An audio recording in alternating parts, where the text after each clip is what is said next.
Ada 10 hal yang harus disadari dan diterima saat kita menjadi tua. Meskipun kedengarannya pahit, tapi inilah kenyataan. Yang pertama, saat kita menua, baru terasa bahwa meskipun kita rapi, bersih, dan berusaha nggak merepotkan, anak-anak mungkin tetap merasa risih. Hanya saja mereka nggak mengucapkannya. Kedua, saat udah tua, jangan terlalu sering telepon atau kirim pesan ke kerabat atau teman. Faktanya nggak banyak yang benar-benar peduli atau menunggu sapaan kita. Ketiga, yang paling bisa diandalkan di usia tua, bukan anak, bukan saudara, tapi uang kita sendiri. Orang tua bekerja, anak yang menikmati. Saat anak bekerja, orang tua jarang ikut menikmati.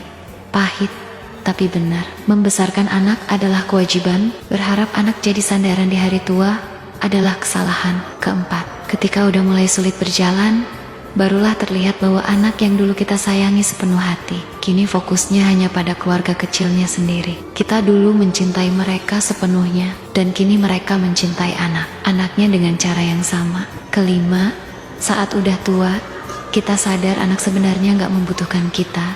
Yang mereka butuhkan adalah harta, jaminan, dan bantuan ekonomi. Kita bertahan-tahan melindungi mereka. Tapi saat kita melemah, seringkali kita tertinggal sendirian. Keenam, udah tua, jangan banyak bicara. Saran terbaik sekalipun gak akan banyak didengar. Urusan anak, urusan menantu, urusan keluarga, orang lain lebih baik diam dan lihat aja. Ketujuh, di usia tua barulah paham pekerjaan hanya sampingan. Tugas utama kita adalah hidup dan sehat. Kita menghabiskan masa muda, mengejar uang hingga mengorbankan kesehatan.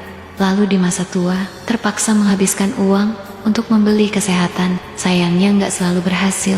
Kedelapan, akan terlihat jelas bahwa satu-satunya orang yang paling dekat di usia tua bukan anak, bukan saudara, tapi pasangan hidup. Orang yang tidur di ranjang yang sama, makan di meja yang sama, dan menemani di akhir usia, itulah yang paling setia. Pasangan bukan darah, namun di masa tua, dialah darah daging. Kesembilan, saat tua, kita sadar semua hal yang dulu kita dambakan. Ketika akhirnya didapat di usia senja, rasanya udah gak sama lagi.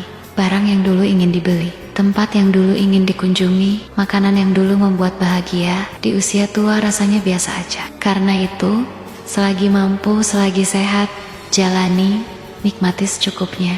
Kesepuluh, dan pada akhirnya, semua sampai pada satu hal yang paling mahal di dunia ini, hanyalah kesehatan.